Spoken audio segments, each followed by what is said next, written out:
Bien, mesdames et messieurs, je vous invite à regagner votre place et on va commencer la table ronde qui sera animée par Grégoire Borst, ici présent, qui va présenter chaque interlocuteur et animer cette table ronde. Voilà, je te l'annonce.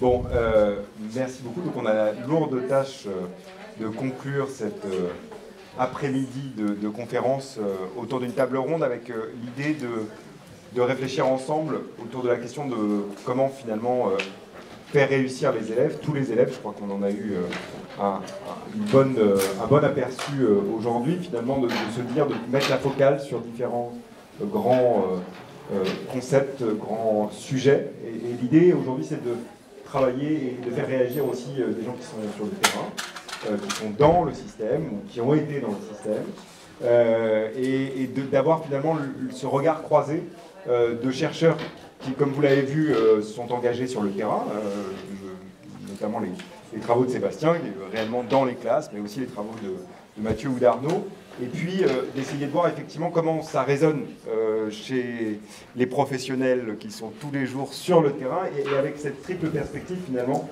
de se poser la question du point de vue d'une conseillère pédagogique, Myriam Parouti, c'est ça, d'une inspectrice de l'éducation nationale, Bernadette Bier, et d'un principal de collège de la Tremblante, Philippe Grange. J'ai un problème avec les noms en fait. Tu vois, je l'ai écrit, et en plus c'est de la Tremblade, et j'ai fait une espèce de voilà. Bon, c'est normal. Et normalement c'était, alors on va quand même rendre à César ce qui appartient à César, normalement c'était Jean-Luc Berthier qui devait évidemment animer cette table ronde, et pas moi, donc je le ferai du mieux que je peux. Vous connaissez les autres intervenants, Mathieu Cassotti, professeur de psychologie de développement, Arnaud Caca, professeur de neurosciences, dans notre laboratoire, et Sébastien Goudot qui vient juste d'intervenir et que j'ai déjà présenté tout à l'heure. Donc on va essayer de commencer de façon assez générale. J'ai dressé un peu le cadre général de notre intervention, avec peut-être comme première question un peu de dire chacun d'entre vous, d'abord du point de vue des chercheurs, comment vous essayez d'avoir un impact réel sur finalement le devenir des élèves, sur leurs apprentissages, sur la réussite des élèves. Qu'est-ce que vous faites comme recherche plus appliquée? Et puis après, du côté, je dirais, plutôt des professionnels sur le terrain, qu'est-ce que vous pouvez mettre en œuvre pour essayer que ces recherches aient un impact? Comment on peut les diffuser? Parce qu'il y a un vrai enjeu de diffusion. Et puis, plus globalement, quels sont les dispositifs qui sont mis en place dans les établissements pour pouvoir soutenir ce type de démarche et pour effectivement faire évoluer notre système éducatif qui, on l'a entendu aujourd'hui et on l'a entendu hier, a un certain nombre de difficultés, dont celle qu'a soulevée Sébastien, qui est la question des inégalités éducatives qui nous préoccupent toutes et tous ici. Donc on commence peut-être par, je ne sais pas, Sébastien, si tu veux commencer. Oui, alors bon, j'ai déjà dit un ensemble de choses, donc je pense pas être très long.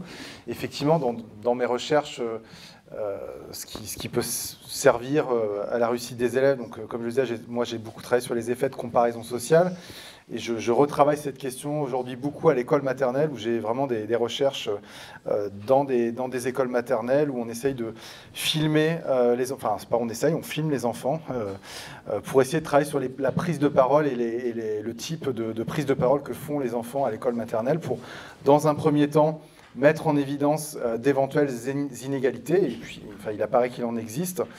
Par exemple, les filles vont moins couper la parole aux autres que les garçons, les enfants de milieux populaires sont moins sollicités que les autres. Donc on a tout un tas comme ça de phénomènes qu'on peut objectiver avec ce qu'on appelle un laboratoire portable vidéo. Donc on peut filmer ce qui se passe dans la classe et puis ensuite le coder précisément. Et l'idée, c'est pas ça. Alors le constat est important, mais l'idée après, c'est d'essayer de travailler à qu'est-ce qu'on peut mettre en place pour réduire ça. Donc là, on va commencer très bientôt une étude où on essaye de mettre en place une intervention avec groupe expérimental, groupe contrôle, où on essaye de former les enseignants à cette question des inégalités langagières à l'école maternelle pour voir si ça produit des effets sur la réussite à la fin de maternelle, mais également au-delà avec les évaluations nationales de CP.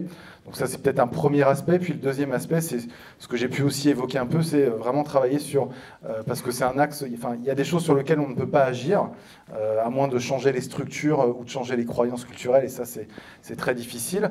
Mais ce sur quoi on peut agir, c'est sur la métacognition des élèves, sur la façon dont ils pensent, dont ils se représentent les choses. Et donc on a aussi, j'ai un ensemble de travaux sur ces questions de changer le regard que portent les élèves sur les différences de réussite, sur l'échec, la difficulté, qu'est-ce que ça veut dire réussir, qu'est-ce que ça veut dire être en difficulté, voilà, le regard qu'ils portent sur les comparaisons, et donc vraiment d'essayer de changer ce regard pour essayer d'avoir des environnements d'apprentissage qui sont moins menaçants et plus propices à la progression. Voilà. Ok, hop, merci. Non? Ah si, ça va finir par marcher.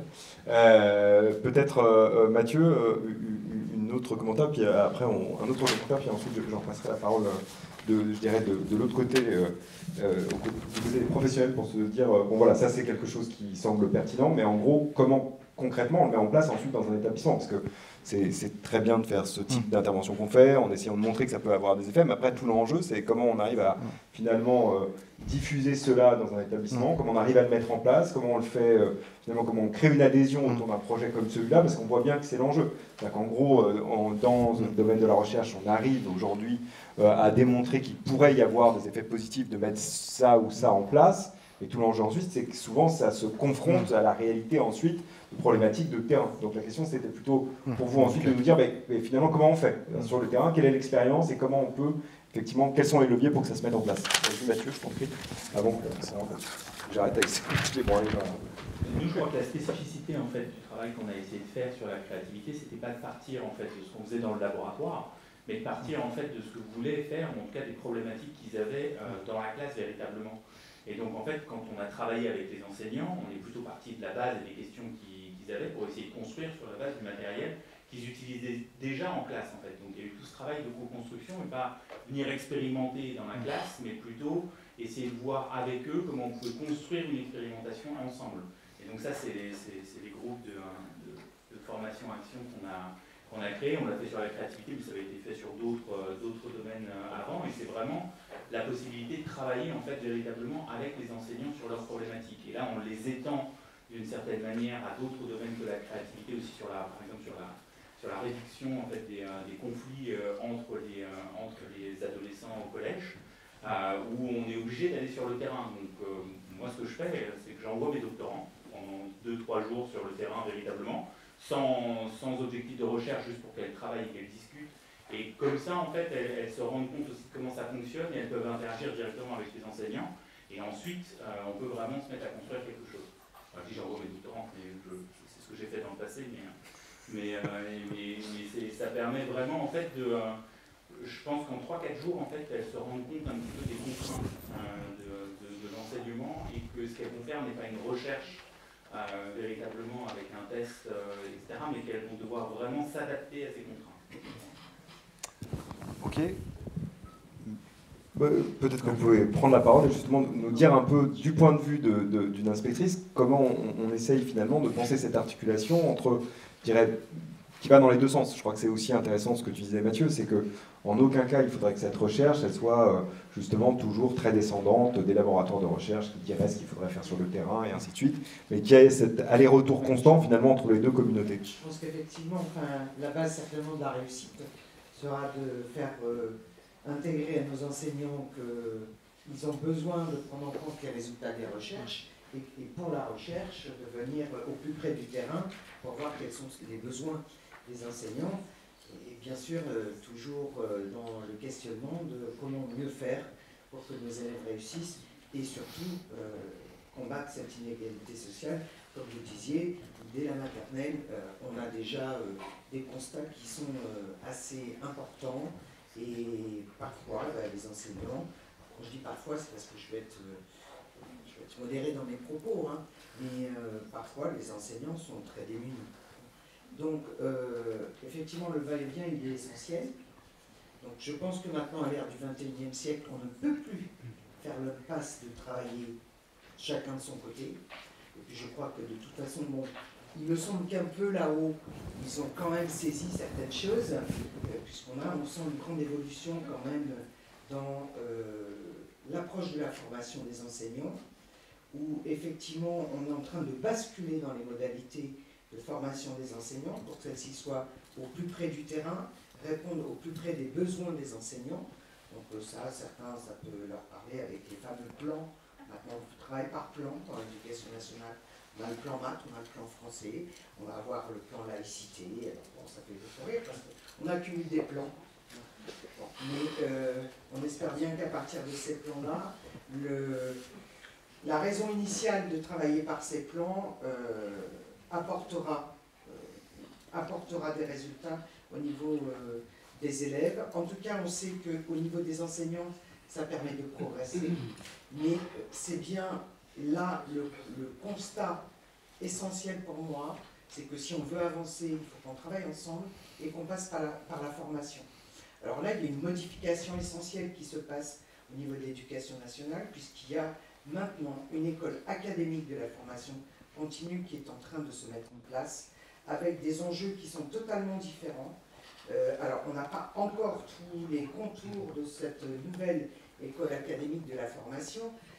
Pour autant, on sait qu'on va pouvoir prendre appui nous-mêmes sur le terrain et faire remonter nos besoins. D'accord ?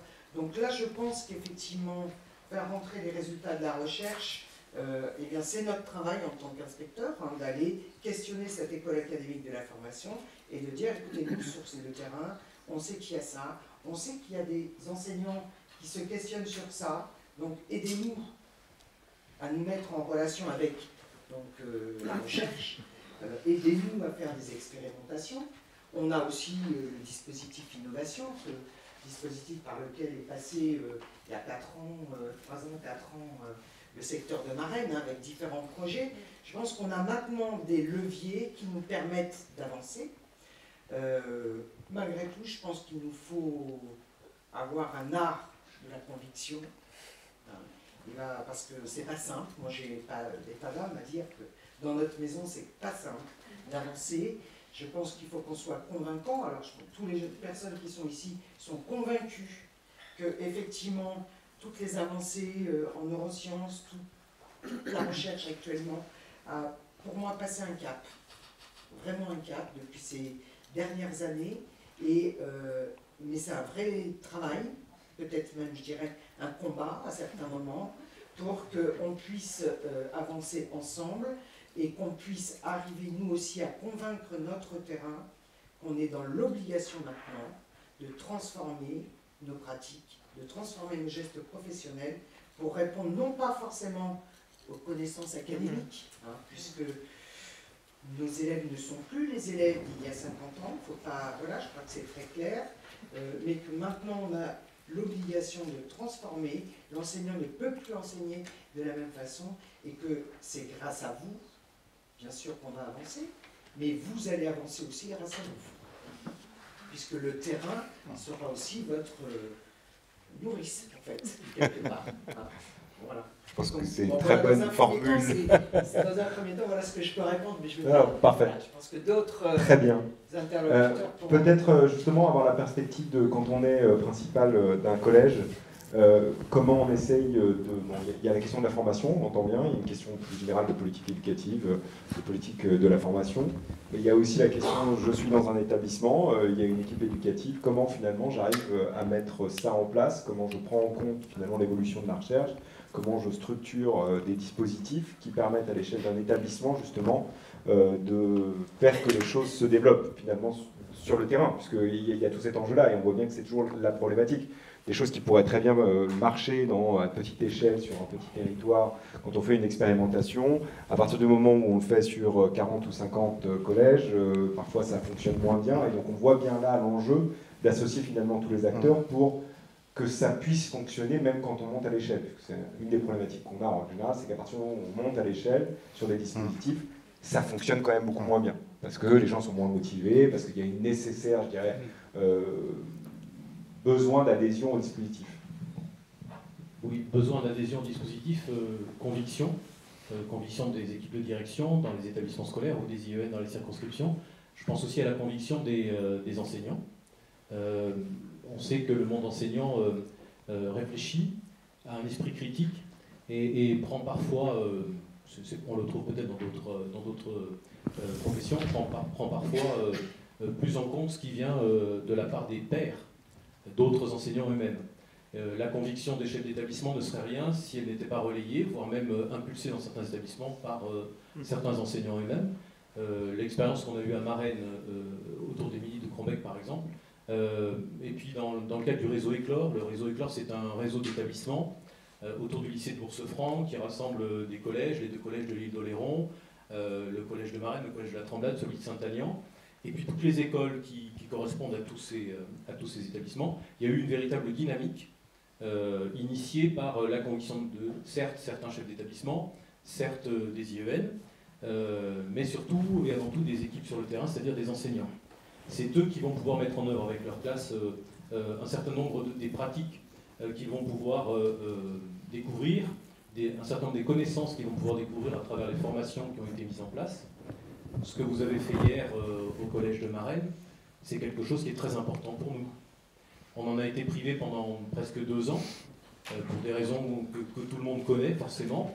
Il y avait une attente forte de ce retour aux sources, de redynamiser les équipes, de retrouver à la fois des données, des éléments, une énergie collective, pour pouvoir à nouveau mettre en place auprès des élèves dans les classes, au plus près des élèves dans les classes, tout ce que vous avez pu dire hier, tout ce que Jean-Luc Berthier, tu citais Jean-Luc Berthier à un instant, également bien sûr avec les Coniclasses. Donc travail d'équipe indéniablement, travail à l'échelle d'un territoire comme le réseau Éclore qui donne une sorte de puissance de diffusion et de conviction renforcée. Et puis les Coniclasses, c'est aussi un travail d'équipe au sein de la communauté éducative au sens très large du terme. On a bien vu que le rôle des familles, le rôle du cadre de vie de l'élève est très important. Un élève n'est pas un individu hors sol. Un élève n'est pas un individu qui vit seulement dans la classe ou dans le collège, ou dans l'école ou dans le lycée. Ce qui se passe dans sa famille a une très grande importance, bien évidemment. Le cadre rassurant, le cadre aimant est extrêmement important. Et la manière aussi dont les apprentissages sont relayés. Il ne s'agit pas là du niveau de formation de chacune des familles, mais de la manière dont l'école est vécue et relayée par la famille.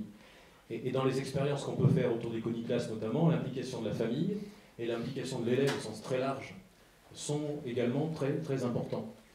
Ça donne du sens aussi à tout le travail que les enseignants feront dans la classe.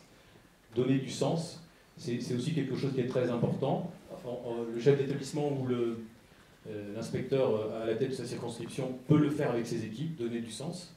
Je pense que le professeur doit le faire dans sa classe, professeur des écoles, professeur de lycée, professeur de collège, doit le faire dans sa classe avec ses élèves, en expliquant voilà ce que nous allons faire ensemble, en employant ce futur proche d'abord, avant même de commencer à faire, et puis faire les choses, et puis toujours pour donner du sens à la fin de la séquence, par exemple, expliquer voilà ce que nous avons fait, et puis donner du sens auprès des familles. Tout à l'heure, Sébastien, tu abordais l'évaluation par compétences. Il est plus difficile d'avoir un dialogue pédagogique entre les équipes enseignantes et les familles autour des compétences. C'est toujours plus complexe qu'une note. Une note, on a tous, dans notre enfance, travaillé avec la note, on sait ce que c'est. On sait que si un élève passe de 12 à 14, voilà, c'est facile de dire il a progressé. En réalité, qu'est-ce qui se cache derrière le 12 ou derrière le 14, on ne sait pas. Donc il faut aussi donner du sens. Et les compétences le permettent, mais c'est exigeant. Il faut prendre un temps pédagogique beaucoup plus long pour décomposer peut-être même les gestes pédagogiques que l'enseignant a fait avec l'enfant, pour pouvoir dire, eh bien voilà, sur ce point-là, tu as en effet progressé, sur ce point-là, il y a encore une marge de manœuvre. Donc voilà, d'où l'équipe des parents aussi, qui doivent être impliqués pour moi dans ce travail-là pour améliorer l'école. Principe de coéducation. Principe de coéducation, tout à fait. Oui, tout à fait. On interrogera dans une seconde. Est-ce qu'on peut avoir la perspective justement d'une conseillère pédagogique dans ce cadre-là, et justement peut-être avoir un éclairage sur qu'est-ce que c'est qu'une Coniclasse, comment on arrive justement à partir de la recherche fondamentale, à partir de données de la littérature scientifique, à en imaginer finalement une classe avec des spécificités comme les Coniclasses. Alors, je crois que la perspective, elle sera celle de la conseillère pédagogique, mais pas seulement. Elle sera peut-être aussi un peu l'écho de la perspective des enseignants dans leur classe. Enfin, j'en vois certains ici, mais j'ai travaillé dans pas mal de classes à accompagner des enseignants qui démarraient leur Coniclasse, et je pense que j'ai pu toucher un peu du doigt ce que ça leur rapporte et ce que les travaux de recherche dont on a eu connaissance sur on va dire la dernière décennie peut-être, la façon dont ces connaissances-là ont pu redonner du souffle au travail dans la classe. Parce qu'en fait, ce que les enseignants ont apprécié, c'est de trouver dans les résultats de la recherche une forme de validation à des pratiques pédagogiques qu'ils ont mises en œuvre, alors à certains moments poussées par des intuitions pédagogiques, à d'autres moments inspirés par les mouvements pédagogiques d'inspiration d'éducation nouvelle, à d'autres moments poussés par les textes, les préconisations des programmes qui ont évolué. Et toutes ces connaissances qui sont arrivées pour valider des pratiques de terrain, ça a été extrêmement important pour les enseignants, pour les encourager à continuer. Ils se sont dit, on n'était pas dans l'erreur, on travaillait dans la bonne direction, et ça nous donne de l'énergie pour continuer. C'était rassurant. Et si on peut, bon, ça c'est la perspective, je dirais, de comment on fait, mais concrètement, c'est quoi une conniclasse si les gens ne sont pas encore complètement convaincus et qu'il faudrait qu'on en convainque quelques-uns de se lancer dans la conniclasse, qu'est-ce qu'on leur dit? Alors, en fait, une conniclasse, c'est une classe qui choisit de mettre en œuvre avec les élèves 1, 2, 3 ou 4 pistes pédagogiques inspirées des connaissances produites par la recherche. Alors, les pistes pédagogiques peuvent porter sur l'engagement actif des élèves, comment faire en sorte qu'ils s'engagent dans les apprentissages. Les pistes pédagogiques vont porter sur l'attention, sur la mémorisation, sur la métacognition, c'est-à-dire le regard qu'ils portent sur leurs apprentissages. Et donc, évidemment, si on parle métacognition, ça va engager dans des pratiques d'évaluation qui vont mettre en avant les progrès des élèves plutôt que les écarts et les manques par rapport à une norme. Si on peut peut-être prendre 1 ou 2 questions dans la salle, on va essayer peut-être de vous faire réagir, que ce soit le plus interactif possible. Vous avez vu un peu le positionnement des chercheurs qui essayent de faire de la recherche de plus en plus appliquée. Et Émilie, qu'est-ce qui se passe? Non, repas. Non, c'est pour rire, simplement, peut-être avoir une première impression et puis aussi votre perspective là-dessus. Comment vous voyez-vous les interconnexions possibles entre la recherche, le monde de l'enseignement? Quels sont, à votre avis, les leviers à dépasser pour que ça fonctionne réellement? Puis après, j'essaierai de vous lancer sur autre chose, sur une autre thématique, et puis on essaiera de lancer comme ça. J'ai juste pris le micro pour le passer à la salle. Hein, donc, non. Voilà. Oui, monsieur. Alors excusez-moi, je ne suis pas enseignant, je suis directeur d'une structure, mais je voudrais juste partager avec vous une conviction. Le sens qui est indiqué dans vos débats, en fait, il résonne totalement dans le milieu professionnel dans lequel intègrent les étudiants qui sortent des études et qui intègrent un milieu professionnel. Et les démarches que j'entends cet après-midi, en fait, résonnent totalement par rapport au milieu auquel ils vont être amenés à se confronter, que ce soit la créativité, que ce soit effectivement les coopérations. Et en fait, c'est juste un témoignage que je voudrais vous partager, de dire, il se trouve aujourd'hui, y compris dans les problématiques de recrutement, en fait, la recherche de sens, elle est essentielle. Et que le travail que vous faites aujourd'hui, en fait, il est entre vous et il me semble essentiel, mais il va résonner également pour les professionnels de demain. Enfin, c'était juste un témoignage que je voulais partager avec vous.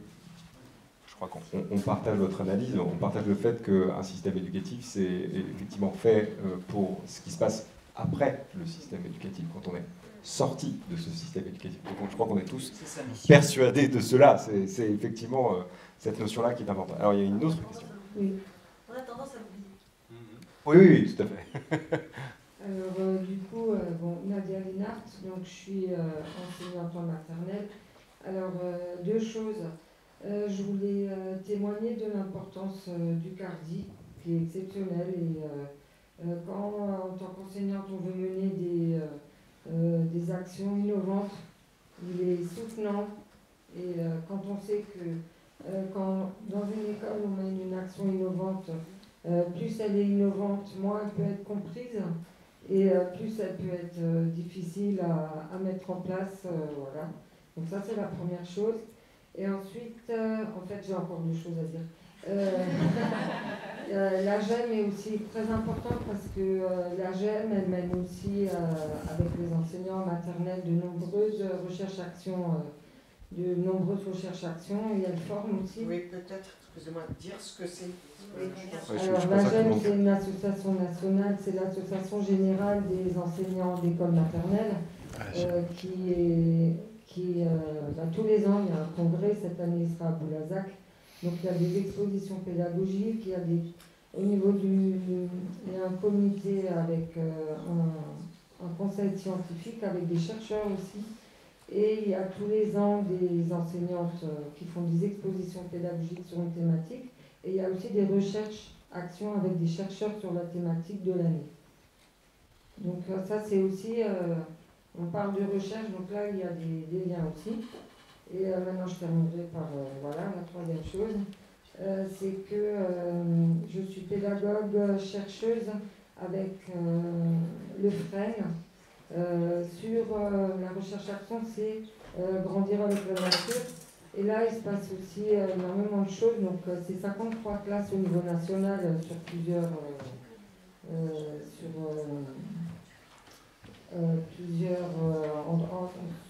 sur toute la France.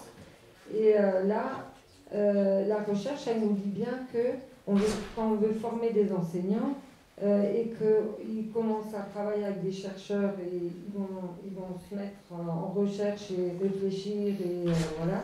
Après, ça leur donne des compétences professionnelles pour travailler différemment et aussi avoir de la curiosité et s'intéresser. Et ça, c'est vraiment, voilà, c'est ce qui est vraiment primordial. En tout cas, voilà. C'est fini. Merci beaucoup pour ces 2 témoignages. Il y a une question tout là-bas. On va peut-être. Alors, une question là, et de toute façon, on peut ouvrir un espace de discussion. N'hésitez pas aussi à nous poser directement des questions. Moi, c'est aussi un témoignage que je veux apporter. Bon, je suis orthophoniste, et donc depuis quelques temps, je mets en place des stages d'orthophonie d'une durée d'1 semaine pendant les vacances scolaires. L'objectif de ces stages, c'est la restauration de l'estime de soi pour les enfants qui y participent, et puis également de leur proposer de connaître quel est leur fonctionnement cognitif et leur fonctionnement sensoriel. L'autre objectif, c'est à l'issue de ces stages de proposer des outils de remédiation à la fois à l'enfant, à la famille et aux enseignants qui sont intéressés. Et moi, ce que je trouve très intéressant dans cette journée, ce sont tous les allers-retours, toutes les mutualisations et tout ce qu'il est possible de faire ensemble. Alors, ça ne remplace pas une rééducation orthophonique sur le long terme, mais vu la pénurie... Ni une prise en charge par des psychologues. Comment ? Ni une prise en charge par des psychologues. Non, pas du tout. Non, mais disons que c'est voilà, une expérimentation qui est menée auprès d'enfants de différents milieux. Voilà. Merci, je crois qu'il y avait encore quelqu'un qui voulait intervenir tout là-bas. Ça, Émilie n'a pas à le faire. Là, t'as vu ?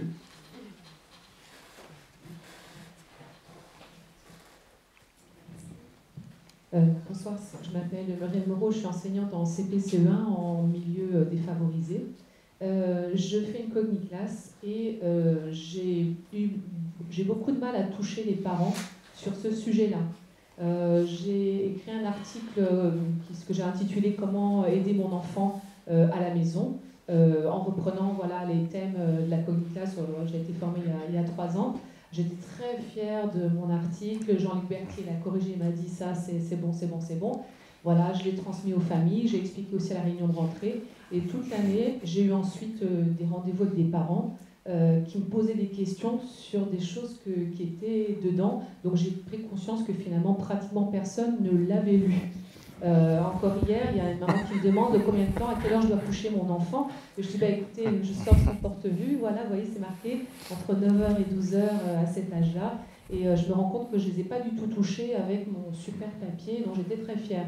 Donc je me suis dit, je vais donc créer un petit livret avec les enfants, qu'ils vont illustrer, qu'ils vont envoyer à la maison, qu'ils vont montrer à leurs parents. Voilà, je ne sais pas si ça va les toucher. Je me suis dit, tiens, je vais faire des interventions, mes élèves vont intervenir dans les autres classes pour expliquer ce qu'ils ont appris. Donc du coup, pour s'entraîner, ils vont s'entraîner un petit peu à la maison avec leurs parents. Du coup, ils vont en discuter. Mais je veux savoir si vous aviez d'autres idées pour toucher des parents qui ne viennent ni aux réunions de rentrée, ni ne lisent les choses que j'ai essayé de leur transmettre. C'est parfait, vous avez totalement préparé la transition qui était celle que je voulais aborder ici. On a entendu parler de coéducation. En fait, on entend aussi beaucoup parler de l'école du dehors, on entend beaucoup parler de la question aussi de comment on arrive à coordonner les différents temps d'apprentissage, le temps évidemment de l'école, mais le temps du péri et de l'extrascolaire. Donc je voulais que chacun d'entre vous puisse s'exprimer de ce point de vue-là, c'est-à-dire... Ah, il y avait encore une question. Eh bien, très bien. Donc d'abord la question, puis après on s'exprimera là-dessus. Donc Karine Ollier, représentante FCPE, voilà, c'est parfait. Ah ben c'est parfait. Vous êtes dans le thème, c'est bon. Merci pour toutes ces interventions. Oui, effectivement, je pense qu'on n'a peut-être pas trop entendu parler de coéducation.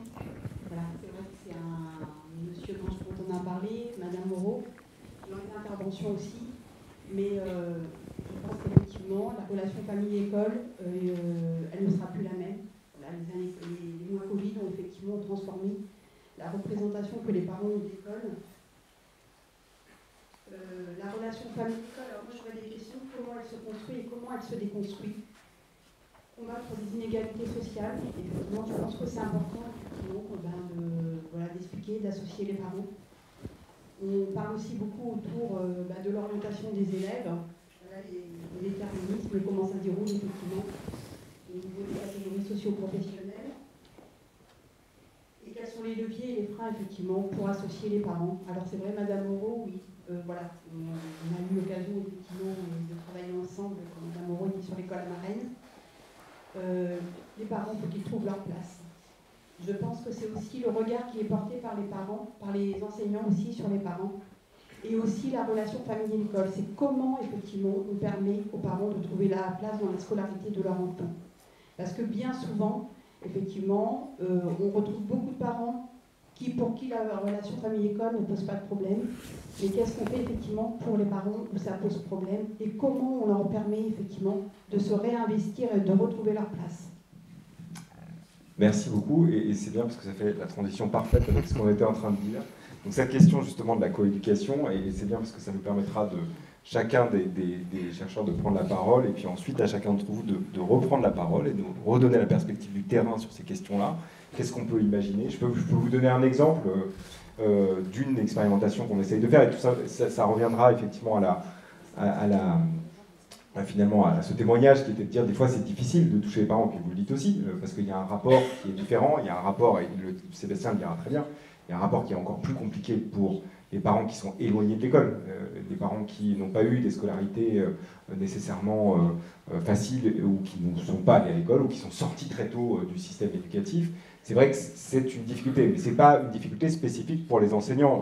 On essaie de mener dans 120 classes de l'Académie Paris-Créteil-Versailles une grande expérimentation pour essayer justement de faire un accompagnement à la parentalité autour des apprentissages scolaires en CP, et on a exactement les mêmes problématiques. Donc c'est pas spécifique à vous. Je veux dire, on fait des petites vignettes, on fait des vidéos, on essaie de proposer des activités. On n'est pas du tout centré sur l'apprentissage scolaire en lui-même. On ne dit pas comment il faut apprendre à lire ou comment il faut apprendre à faire des maths. C'est plutôt tout ce qui est autour, c'est-à-dire la bienveillance vis-à-vis de ces apprentissages, ce que disait très bien Sébastien, c'est-à-dire de dire, en fait, c'est paradoxal, c'est-à-dire que quand on aide un enfant à apprendre à faire du vélo ou à apprendre à parler, on n'est pas tout à fait dans la même interaction que quand il essaie de faire des maths ou du français, vous avez vu.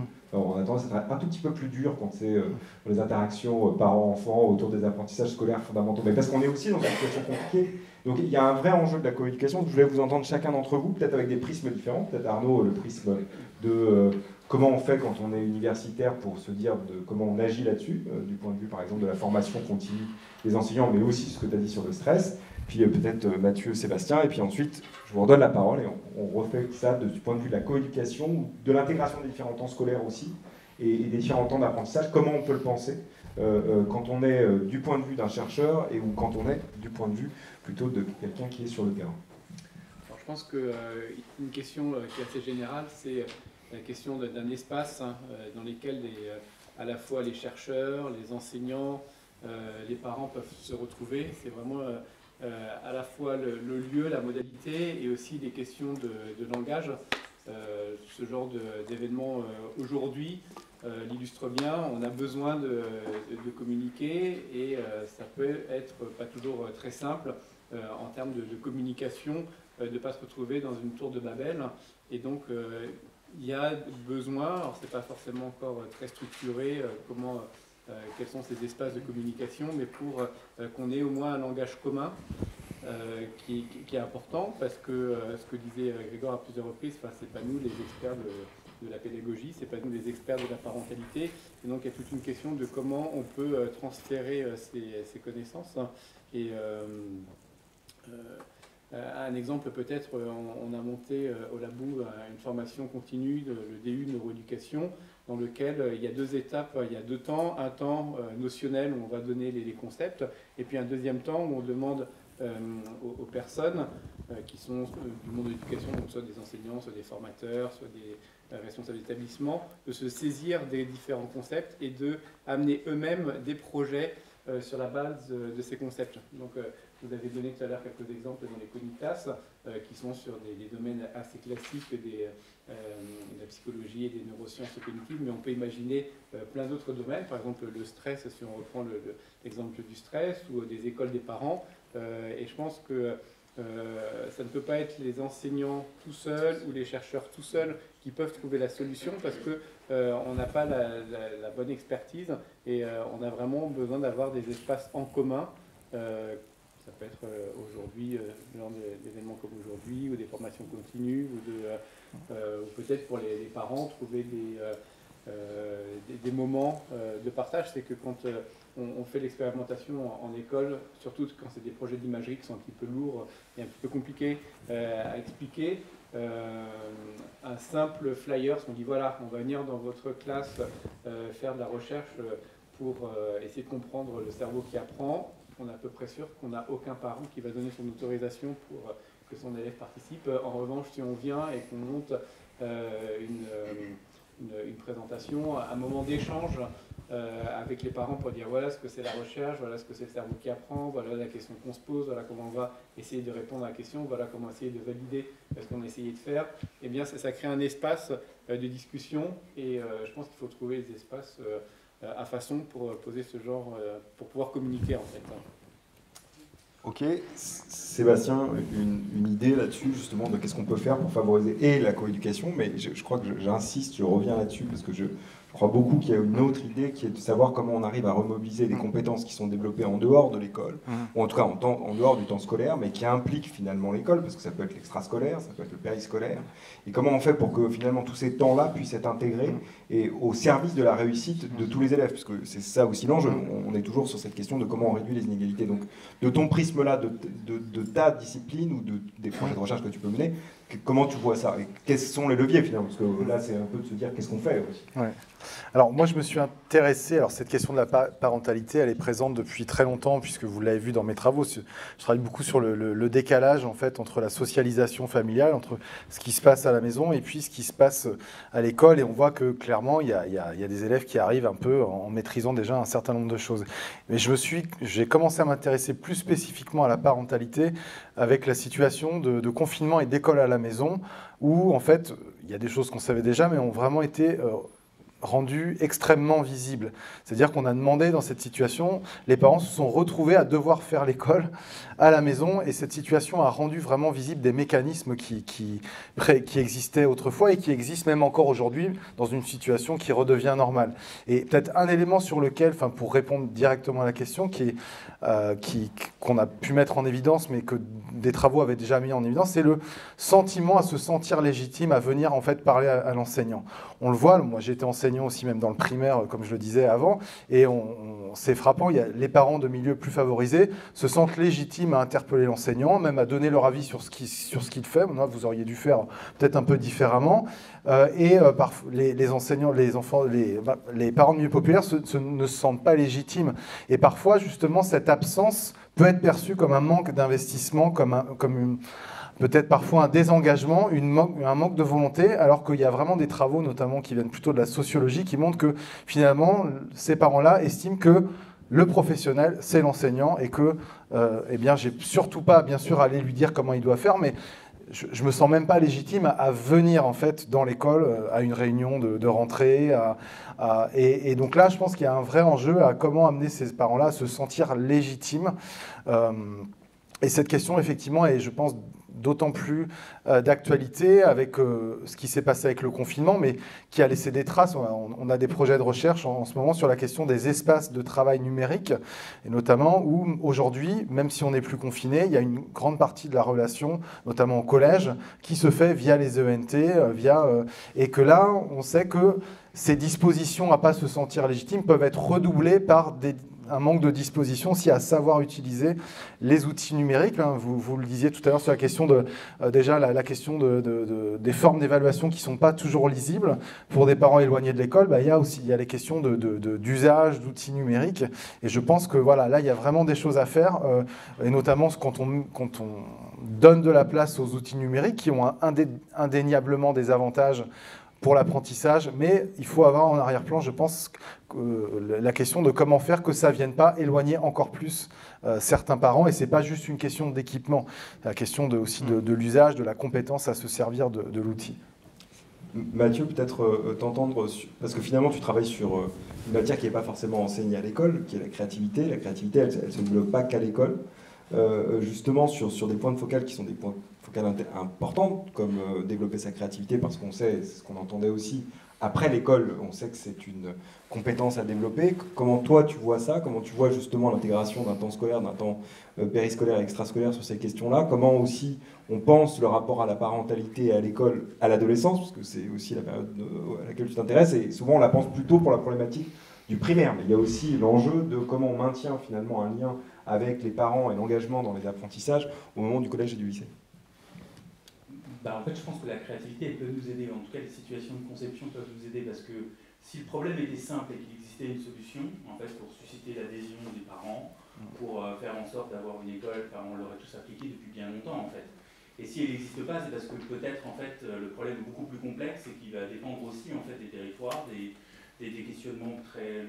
Enfin, c'est pas la même chose, en fait, je pense, de susciter l'adhésion des parents quand on est à Marennes, dans une école primaire, que quand on est dans le collège, parce que le collège c'est un autre monde aussi, que quand on va être à Paris, dans le 15e arrondissement. Et donc il y a tout un tas de problématiques qui font qu'on ne pourra pas appliquer et calquer une solution dans un endroit avec des gens en particulier à une autre situation, et qu'il y a peut-être à penser ensemble justement cette interaction et comment on peut penser et concevoir cette interaction avec les parents. Ça implique de les faire venir un minima, mais de susciter l'adhésion au moins dans un mécanisme commun, de trouver des formes d'interaction et des formes d'échange et de travail qui permettent justement de favoriser le transfert des connaissances. Parce que si les connaissances, si donner des connaissances, ça suffisait, là je vous le renvoie à mes collègues de l'université, qui sont des spécialistes des apprentissages. Est-ce que nous appliquons ça avec nos étudiants véritablement comme on devrait le faire? N'avons-nous pas des CM de 3 heures alors qu'on sait qu'ils ne tiennent pas du tout, ou ce genre de choses? Est-ce qu'on fait vraiment de l'évaluation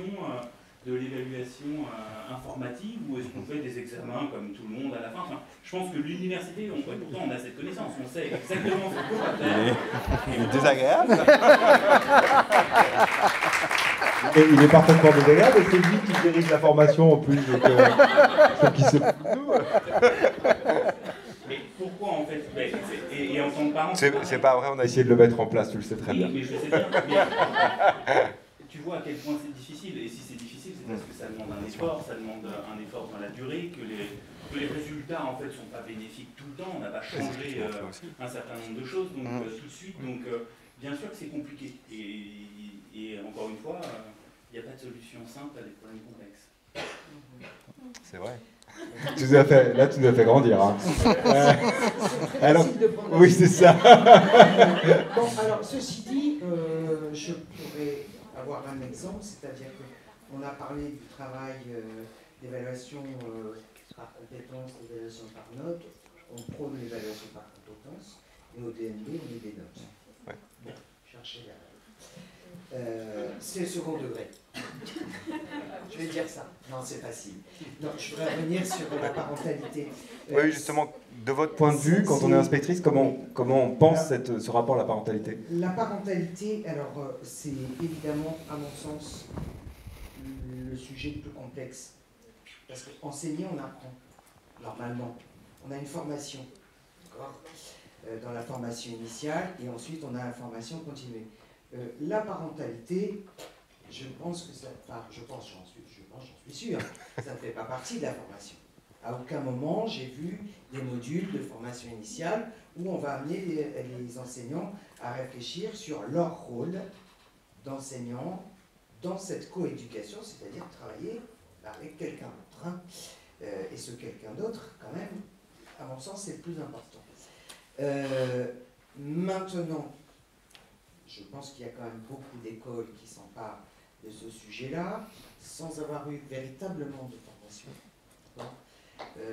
Mais au travers de projets qui existent, au travers de dynamiques même interministérielles, quand on parle de projets éducatifs locaux, où on travaille avec des partenaires avec les municipalités, avec des collectivités encore plus larges, avec GNC Sport, etc., avec même la caisse d'allocation familiale, l'ARS, on a des multiples partenaires. Donc, on essaie d'augmenter nos compétences dans ce domaine-là, au travers de projets avec des bases, pour faire en sorte qu'on réfléchisse collectivement pour améliorer cette coéducation. Pour autant, c'est quand même pas si simple que ça, parce que on va arriver à toucher, très souvent, des familles qui, déjà elles-mêmes, sont dans la coéducation. Alors, ça rejoint évidemment la problématique de Madame Moreau, ou de Madame, je me souviens plus. Olivier. Comment fait-on pour toucher ces familles qu'on ne voit jamais? Alors moi déjà, je pense qu'on a au moins deux leviers. D'abord, on est enseignant, mais on n'est pas omniscient. Et que quand on s'adresse à des familles, il faut qu'on soit très très attentif à notre communication et à notre niveau de communication. On maîtrise évidemment notre école, c'est sûr, enfin, en principe. Quand on parle de notre école, on parle de notre école avec un langage qui nous appartient. On a en face de soi des parents qui peuvent être en décalage total. Et dans notre communication, on a tout intérêt à réfléchir, à vraiment prendre en considération et en compte l'autre. L'autre avec un grand A. Ça, c'est la première chose. Ensuite, pour moi, il y a un autre levier, c'est la première entrée à l'école. La première scolarisation, et ça, c'est le rôle de la maternelle, et je pense qu'on a un réel travail à faire, et que si j'avais beaucoup de temps, je me mettrais à fond là-dedans, hein, même avec des même participer à une expérimentation, je suis tout à fait pour le faire. Et vous êtes même avec nous. Vous êtes même avec nous. Oui, bien sûr. Ce premier temps de rencontre avec l'école, il est essentiel. Et parfois, parce que quand on est inspecteur, évidemment, on a à gérer les conflits entre l'école et les familles. Et là, quand on creuse un peu, quand on remonte, quand on essaie de mettre en confiance le parent qu'on a en face de soi, et alors, quand votre enfant est rentré à l'école, comment ça s'est passé? Et là, on s'aperçoit qu'il y a des démarrages. Voilà, et puis je crois qu'il faut se regarder. On parlait du vélo, hein, moi je dis très souvent, il faudrait se regarder pédaler. Hein. Et là, je pense qu'on a un vrai travail à faire sur cette première rencontre pour que les parents, alors on parle de l'école de la confiance, mais il faut qu'on la construise cette confiance. C'est notre travail, d'accord? Il ne suffit pas d'avoir un mot comme ça affiché, mais je suis convaincu qu'il faut qu'on l'ait, hein, d'accord? Ce mot-là, mais c'est notre travail, c'est notre mission à tous les niveaux, hein, qu'on soit inspecteur, qu'on soit chef d'établissement, qu'on soit conseiller pédagogique, que vous soyez dans vos classes en tant qu'enseignant, à tous les niveaux, et que ce soit directeur académique ou directeur. Il faut qu'on construise vraiment. C'est pas juste un affichage, mais cette première rencontre, et je pense que la base de la parentalité, c'est aussi travailler avec eux. On a des possibilités aussi, c'est quand il y a des dispositifs qui existent, on peut mettre en place, là je pense à un dispositif qui est très simple, enfin très simple, ça peut paraître très simple, oui, après, c'est autre chose à mettre en place. Mais c'est très simple, c'est le petit déjeuner à l'école actuellement. Petit déjeuner à l'école, qu'est-ce que c'est? Bon, il y a un très beau projet qui est mis en place. Il faut s'en emparer, d'accord, on s'en empare. Mais à un moment donné, ce petit déjeuner, ce dispositif, il ne peut pas rester qu'à l'école, si on ne le partage pas avec les familles. Donc c'est à partir aussi de moments simples qui sont vécus par leurs enfants à l'école, qu'on doit aller les chercher. C'est notre travail d'aller les chercher, d'aller expliquer, de partager avec eux, et sans à aucun moment porter un jugement sur ce qu'ils font. Leur petit déjeuner, c'est leur petit déjeuner. Mais on travaille ensemble pour faire réfléchir, pour construire déjà chez nos élèves des connaissances par rapport à ça, et en même temps donner d'autres idées. D'accord? Je ne veux pas dire faire changer, c'est trop violent pour moi, mais donner d'autres idées. C'est un peu ce que disait Mathieu, c'est-à-dire de construire avec eux finalement d'autres solutions. D'autres solutions. Voilà. Peut-être qu'il nous reste 10 minutes, oui. Et je sais que vous voulez reprendre la parole, mais je voudrais juste qu'on ait... Oui, juste qu'on ait votre réaction là-dessus, et après je vous donne la parole, il n'y a aucun problème. On redonne la parole à la salle, et on finit ce tour de table, et après je vous promets, vous pouvez reprendre les questions, on essaiera de revenir là-dessus. Justement, quand on est conseillère pédagogique, un exemple de comment on fait pour raccrocher les familles, celles justement qu'on n'arrive pas à toucher, parce qu'on sait bien que le vrai problème qu'on a, c'est qu'on n'arrive pas forcément à aller chercher les familles qu'on devrait aller chercher, parce que, je dis très bien, ceux qui ont les codes de l'école, finalement, et c'est ce que tu disais aussi, en fait, elles n'ont pas de problème. Le problème, c'est d'aller chercher celles qui n'ont pas forcément les codes de l'école et qui créent donc des incompréhensions entre la communauté pédagogique et les parents et les élèves. Bon, alors, je n'ai pas de solution miracle, parce qu'autrement, effectivement, ça se saurait. Je peux juste témoigner de ce qui s'est passé sur une école du secteur. Lorsque les enseignantes ont voulu informer les parents de ce qui se passait dans les comiclasses, et ça me permet d'en reparler, elles ont prévu une réunion spécifique, mais elles ont préparé la réunion avec les élèves. Puisqu'il fallait informer les parents sur ce qu'était la comiclasse, elles ont préparé avec les enfants ce qui était essentiel à faire comprendre aux parents. Et dans la mesure où la comiclasse, c'est aussi, enfin, j'ai donné des pistes pédagogiques, mais la spécificité des comiclasses, c'est que on explique aux enfants, à la mesure de ce qu'ils sont capables de comprendre, le fonctionnement de leur cerveau, ce qui justifie certaines pistes pédagogiques. Par exemple, on leur explique la courbe naturelle de l'oubli, ce qui va justifier des réactivations pour arriver à vraiment mémoriser.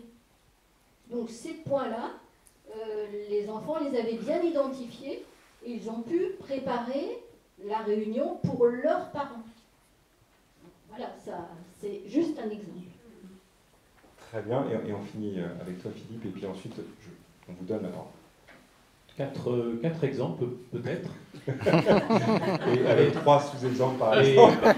3 sous-exemples, 4 x 3, 12, j'adore le chiffre 12. Alors, je vais très vite. Beaucoup communiquer avec les familles, dire ce que l'on fait au collège, encore plus. On a parfois des remarques des familles qui siègent au conseil d'administration et qui disent « Tiens, on découvre qu'il se passe ça dans notre établissement, et on ne le savait pas ». Les parents n'ont pas forcément le réflexe d'aller sur le site du collège, ils utilisent beaucoup d'outils Pronote, mais à côté de ces 2 outils-là, il y a aussi les réseaux sociaux qu'on peut utiliser à bon escient, donc la communication pour dire ce qui se fait au collège et valoriser ainsi le travail des jeunes qui sont au collège. Deuxième piste que j'ai découverte dans un établissement, j'ai participé à l'évaluation externe d'un établissement à Cognac, qui font un café des parents. Café des parents, ils ont défini avec les parents un certain nombre de thèmes, qui vont égrener toute l'année, et puis sur ce thème précis, 1 heure, un café, un moment convivial, ça peut être le petit déjeuner, ça peut être le café, et puis un temps d'apport sur cette heure, 20 minutes d'apport à peu près, par les professeurs, par des membres d'équipe de direction, par des surveillants, et puis à l'issue de ce temps d'apport, un temps d'échange. Troisième exemple, des outils difficiles à utiliser mais incontournables, l'espace numérique de travail, pour faire les vœux d'orientation, Pronote, pas forcément facile à utiliser, bien donner aux parents des sortes de didacticiels, donner aux parents des sortes de vade-mecum, faire des temps de formation, même des petites visios, des capsules vidéo. pour leur permettre de faire cela. Et puis le troisième temps, c'est donner des outils aux parents. La quatrième piste, pardon. Oui, merci. Je comprends pourquoi j'ai fait histoire géo. Quatrième piste, c'est la dernière. On parlait tout à l'heure comment les parents peuvent s'emparer aussi de petits éléments pédagogiques à la maison pour relayer, etc. Construire des outils en classe, le professeur les construit comme des fiches de mémorisation par exemple, où il y a une question d'un côté et une réponse de l'autre. L'enfant revient avec ça. Quand le parent se dit oh là là, il m'a demandé de faire réciter la leçon, qu'est-ce que je vais lui faire faire? Ben voilà, on a les fiches, on s'en empare. N'importe quel parent peut s'en emparer très facilement, quel que soit son niveau d'éducation. Il n'y a pas de crainte de ce côté-là, ça devient ludique et ça devient intéressant. Voilà. Une clé peut-être pour Madame Moreau. Je sais que j'ai certains enseignants pour communiquer avec les familles qui finalement, par le biais des espaces numériques, etc., parce que même dans le primaire, c'est utilisé, hein, et ça donne à voir, et on a un très bon écho. Un très très bon écho des utilisations. Certains enseignants enregistrent le message, d'accord, et ce qui fait que la famille, alors d'une part, évidemment par rapport à des parents qui seraient non lecteurs, ça met tout le monde au même niveau et c'est vraiment très bien. Et puis c'est parfois bien plus facile parce qu'ils sont sur leur téléphone, ils mettent ça en train de préparer le repas, mais ils entendent quelque chose. Et ça aussi. Et j'envoie aussi des mails, mais je oui. Et parfois il y a des messages qui sont. Voilà, l'autre idée. On donne la parole à la salle, on va essayer de limiter un peu les échanges. Je crois que Émilie m'avait dit 10, mais je vais reprendre 10. Et surtout, je voudrais qu'on garde quelques minutes à la fin pour que chacun des panélistes puisse conclure, mais vous pouvez commencer à réfléchir à votre conclusion parce que je ne vous donne pas plus de 30 secondes à 1 minute, pardon, pour conclure. Donc en gros, qu'est-ce qu'il faut faire? Parce qu'on a dressé le constat, mais on n'a pas dit forcément qu'est-ce qu'il fallait faire pour l'école. En 1 minute, Mathieu, je suis sûr que tu vas... Bonsoir. Alors je voulais intervenir aussi, je suis sophrologue et j'ai eu des expériences dans différentes classes par des personnes que je connaissais, parce qu'en général il n'y a pas de budget pour la sophrologie, ça fait peur. Il y a eu des très bons résultats, et donc ça je le vois aussi avec les chercheurs, parce qu'on passe par le corps, que ce soit l'enfant, que ce soit les instituteurs, les accompagnants. Et je voulais savoir là-dessus si vous aviez dans vos recherches, si vous englobiez les effets de la sophrologie, si ça vous intéressait, si c'était dans les projets d'études. En tout cas, concrètement, moi j'ai eu vraiment des résultats dans le comportement des enfants et dans le retour aussi des enseignants. Et le plus serait donc que les enseignements passent par le corps. La respiration, le corps, etc., de mettre des pauses dans la classe, des pauses respiratoires, c'est vraiment très très efficace. Et donc j'ai été très intéressée, bien sûr, parce que je m'intéresse. J'ai fait des études de psychologie et puis une année en neurosciences, voilà. Quelques années, je suis vraiment passionnée du fonctionnement du cerveau et je pense que le développement des résultats scolaires de nos enfants va aussi passer par cette harmonie corps-esprit, à utiliser les deux, et c'est peut-être pas à l'école tellement utilisé, mais ça a été un petit peu abordé, le fait de rester assis des heures, etc., que ce soit en maternelle, ils font plein de choses, c'est bien, mais dès le CP, et il y a vraiment énormément de choses qui pourraient être faites, et dans le partage aussi avec les parents, dans un échange, puisqu'on peut faire des activités avec les parents. Voilà, par exemple, oui. Je parle de la sophrologie parce que je pratique, oui, je pense qu'il y a d'autres choses, on a parlé un peu de méditation, de choses comme ça, mais il y a des choses très simples qui pourraient être faites à l'école avec ces outils. Je me permets. Oui, allez-y, je vous En en tant prie. que formatrice, je suis conseillère pédagogique, oui. comme formatrice allez-y. de professeurs. Et sachez qu'en tout cas, nous, quand on va voir des professeurs ou des jeunes professeurs, on parle d'activité de rupture. Moi, personnellement, en classe, j'ai pratiqué de la sophrologie, l'image agréable, on a fait énormément de choses comme ça.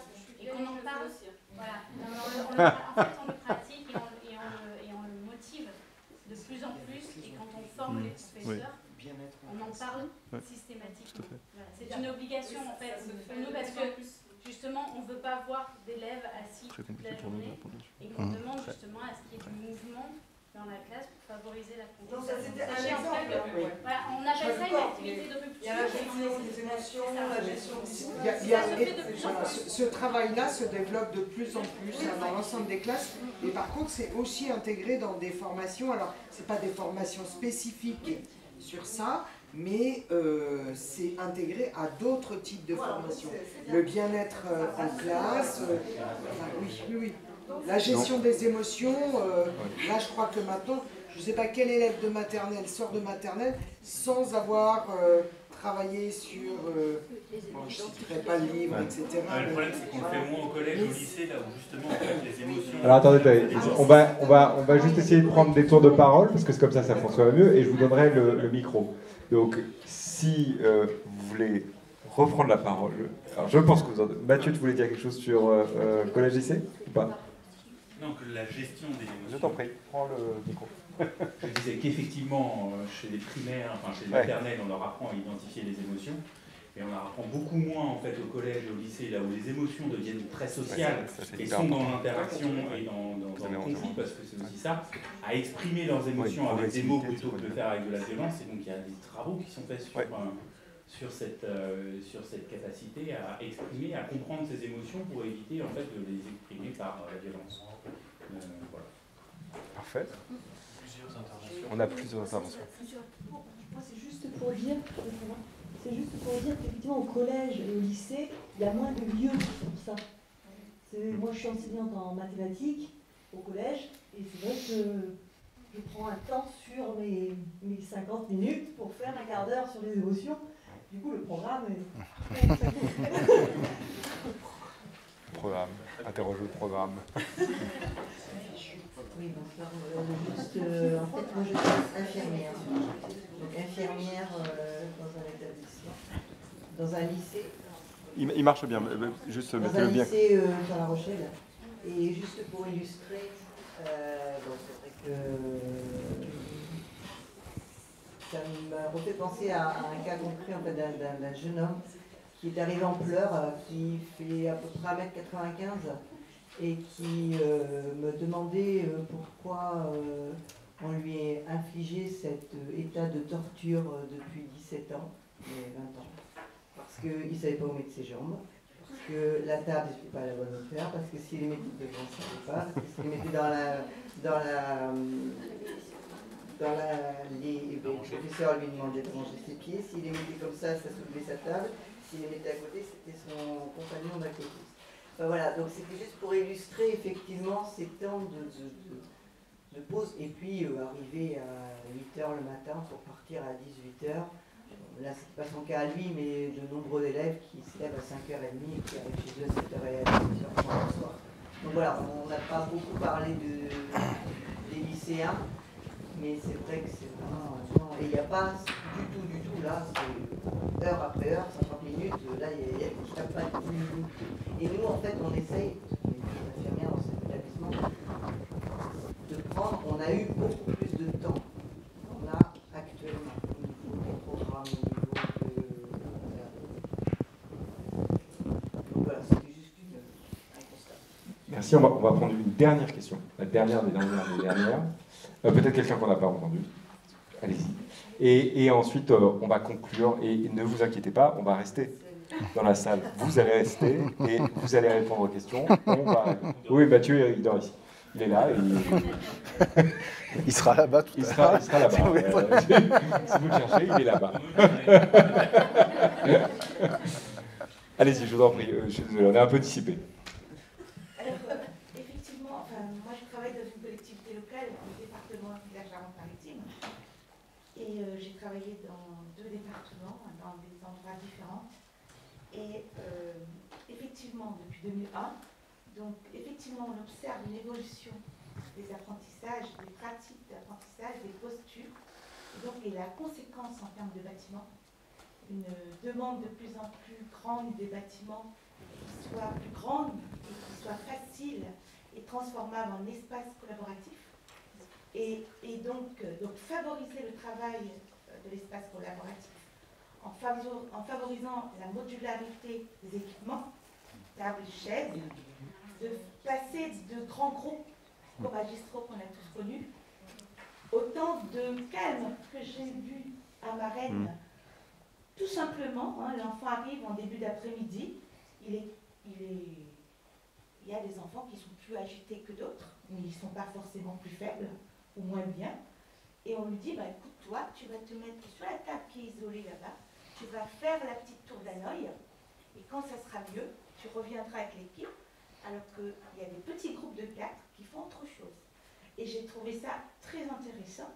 Effectivement, nous, en tant que collectivité locale, puisque vous l'avez dit, madame, entre autres les autres partenaires, nous devons écouter effectivement les projets pédagogiques, les projets d'établissement, puisque nous les élus siègent aussi dans le conseil d'administration, de voir comment on peut accompagner en termes de travaux, en termes d'équipement et en termes d'accompagnement d'activités les établissements. Ça, c'était la... Il faut qu'on conclue. On va s'arrêter là-dessus. Vous interrogez en fait la forme scolaire et sachez qu'il y a un énorme appel à projet. Il y a un énorme projet de financement à hauteur de 250 millions sur la question de la forme scolaire. Et je pense que ça devrait permettre aux chercheurs, aux collectivités et au rectorat de travailler ensemble sur cette question-là. Je vais commencer par la gauche et je vais finir sur la droite. Donc Philippe, en 1 minute, c'est une idée finalement pour faire réussir les élèves et l'école. Les élèves surtout, parce que c'est quand même ça l'enjeu. Je vais reprendre en 5 points. Non. Oui. Oui, bien sûr. Je vais te couper au premier point, par contre. Hein. Juste, je vais être très bref. Je l'ai déjà un petit peu dit tout à l'heure. Donner du sens. Donner du sens au sein des équipes, donner du sens au sein des territoires, que ce soit le territoire académique, soit le territoire du réseau Éclore, par exemple, dont je parlais tout à l'heure, au sein des établissements, au sein des circonscriptions, dans la classe, dans la relation entre l'élève et le professeur, dans la relation entre l'école et les familles, donner du sens à chaque fois, être dans l'explicite. Pourquoi fait-on cela? Quel est le but que l'on recherche ensemble? Ne plus faire les choses comme cela, doigt mouillé, mais être vraiment dans l'explicite du coup donner du sens. Quoi. Merci. Myriam. Ça sera rapide parce que je vais reprendre la conclusion, donner du sens effectivement et essayer de le faire ensemble. Arnaud. Moi, je vais revenir sur la question de la représentation des élèves, des questions de métacognition. Et on a vu notamment un point important dans la dernière présentation sur la malléabilité de l'intelligence, le fait que les enfants se considèrent ou pas, notamment en fonction du genre ou au niveau du niveau socio-économique, éducables, on va dire, ou qui puissent progresser. Et je voulais juste mentionner un résultat intéressant qui vient du domaine de la recherche, qui montre que lorsque l'élève sait que son cerveau se développe, que tout n'est pas joué à la naissance, mais que le cerveau est plastique, qu'il se développe, eh bien, il peut changer sa représentation de son intelligence et avoir une représentation beaucoup plus dynamique qu'une représentation statique. Parfait. Sébastien. Oui, alors c'est dur de conclure en 30 secondes, puisqu'effectivement, on a vu qu'il y avait tout un tas de facteurs qui jouent sur la réussite, sur les inégalités. Peut-être ce que je pourrais dire, c'est... je trouve que l'angle mort, en tout cas dans ma discipline en psychologie sociale, l'angle mort un peu, c'est cette question parent-enseignant, la relation parent-enseignant. Moi, c'est quelque chose qui m'intéresse et je le dis d'autant plus ici que en fait, le hasard fait que la mairie de Marennes nous a contacté, mon directeur de laboratoire et moi, il y a très peu de temps, 1 mois, et qu'on va probablement faire un doctorant qui va travailler sur ces questions-là. Et c'est vrai que c'est une question complexe, Mathieu le disait, et je pense qu'il y a encore énormément de choses à faire sur essayer de comprendre les prédicteurs. Qu'est-ce qui fait qu'un parent s'investit ou pas? Et quand je parle de prédicteurs, c'est à la fois au niveau des caractéristiques des parents, mais aussi des caractéristiques des établissements, des territoires. Et là, je pense qu'il y a vraiment un énorme champ de recherche à défricher. Et donc voilà, ce sera ma conclusion. Alors, 30 secondes. 30 secondes. 1 minute, voilà. Max. Il faut, pour moi, la priorité, la réussite de l'école, pour la réussite de nos élèves, c'est travailler ensemble. Je crois que là, c'est une table ronde, pas complètement ronde, donc ça veut dire qu'on a encore d'autres. Voilà, voilà.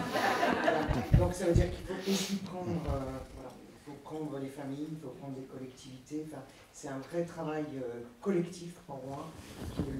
La réussite des élèves ne peut passer que par ça.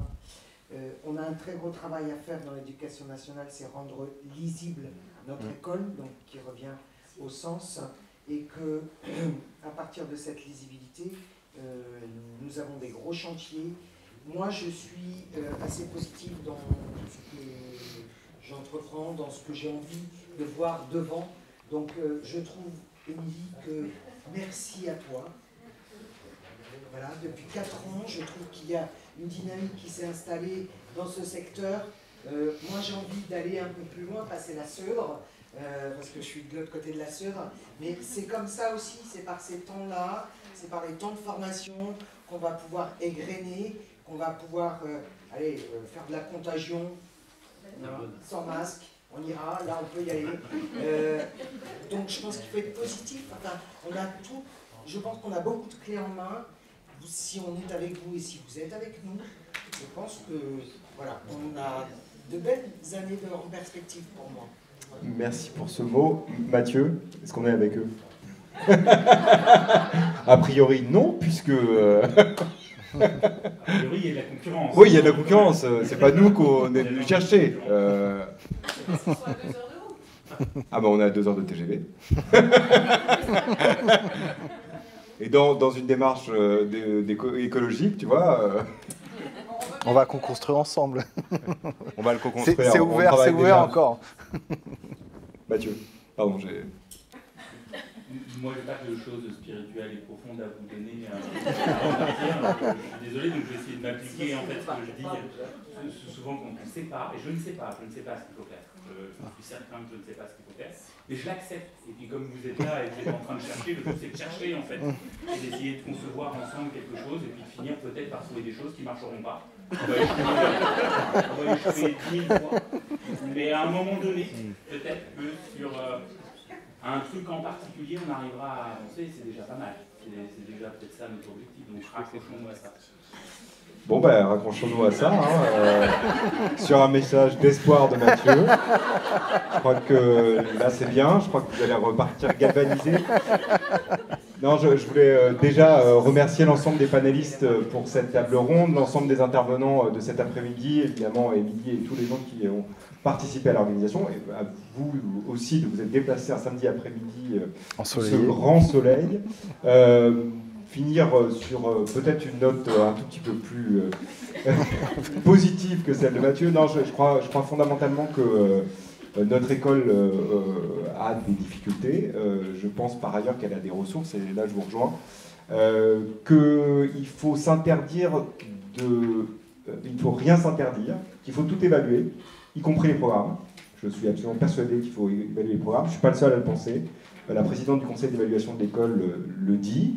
Et que c'est peut-être à ce prix-là de remettre réellement à plat quelles sont les compétences aujourd'hui dont on a besoin pour l'école, mais aussi en dehors de l'école, et comment on peut intégrer l'ensemble de ces temps d'apprentissage, parce que je rappelle que l'école n'est qu'un des temps des apprentissages, et que tout cet enjeu-là, c'est de pouvoir l'interroger finalement avec des points de vue très divers, et donc on a besoin fondamentalement, et je crois que la bourse CIFRE en est un exemple, mais il faut qu'on multiplie finalement ces situations où on peut faire de la recherche ensemble, participative, collaborative, pas de la recherche qui vient d'en haut, qui impose finalement ce qu'il faudrait faire, parce que encore une fois, je crois qu'il y a des variabilités de territoire, il y a des variabilités de classe, et qu'on a besoin, nous, en tant que chercheurs, de pouvoir justement prendre en compte cette variabilité. Mais pour pouvoir prendre en compte cette variabilité, on a besoin de faire finalement de la recherche à très grande échelle, et je crois que c'est ce qu'on a envie de faire avec vous, et donc on soit moteur finalement de cette transformation. Et donc ce que je suggérais à Émilie tout à l'heure, après un petit verre de Pinot,